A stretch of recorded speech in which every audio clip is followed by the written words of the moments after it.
Olha só, logoterapia. Da onde vem esse nome? Quem foi o criador? Fábio, eu acho que tu mais do que todo mundo aqui consegue dizer isso melhor do que a gente, né? Dá uma explicada aí.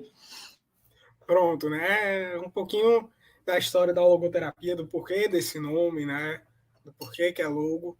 Mas, para falar da história, né, da logoterapia, a gente tem que falar um pouquinho da história do Vitor Frankl. Inclusive, pessoal, eu vou estar aqui falando, mas, por favor, me interrompam também, tá? Complementem. Eu mandei. Pessoal, eles arrocharam nos estudos, tá? Para esse episódio, eu botei quente para eles. Não, não foi coisinha fácil, não. Mas tudo começa, né, na década de 20, lá em 1920, né? Não foi 2020, não, tá, pessoal? Foi lá em 1920. Franco já estava no final da sua graduação em medicina. E lá em Viena tinha um índice muito grande, né, de suicídio entre os adolescentes, entre os jovens. Então, isso inquietava muito ele, né? Desde o princípio, quando ele começou a faculdade de medicina, ele relata na autobiografia dele que isso o inquietava.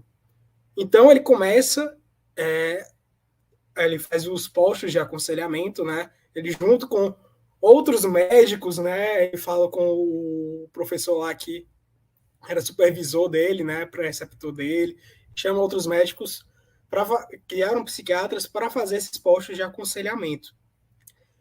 Então, nesse trabalho, né, de aconselhar jovens em situação de suicídio, né, e também depois, quando ele se forma e ele é transferido para um hospital psiquiátrico lá da sua cidade, onde ele fica no pavilhão das suicidas, ou seja, ele continua trabalhando com isso, é que ele começa a construir a teoria dele.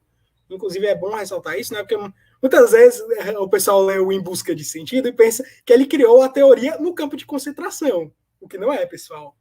Para quem não conhece, o Viktor Frankl, né, ele é judeu e durante o regime nazista ele foi, né, prisioneiro nos campos de concentração. E como eu estava até falando antes, né, durante a semana com o pessoal, não era só num campo de concentração, né, era no campo de concentração. Ele foi prisioneiro em Auschwitz, ele passou ali um longo período ali. E tudo está registrado, né, no livro, Em Busca de Sentido.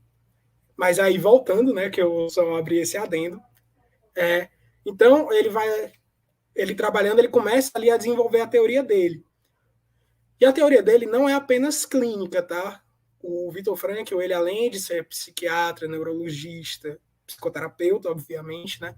Mas ele também é filósofo. Então ele começa a beber bastante de Max Scheler.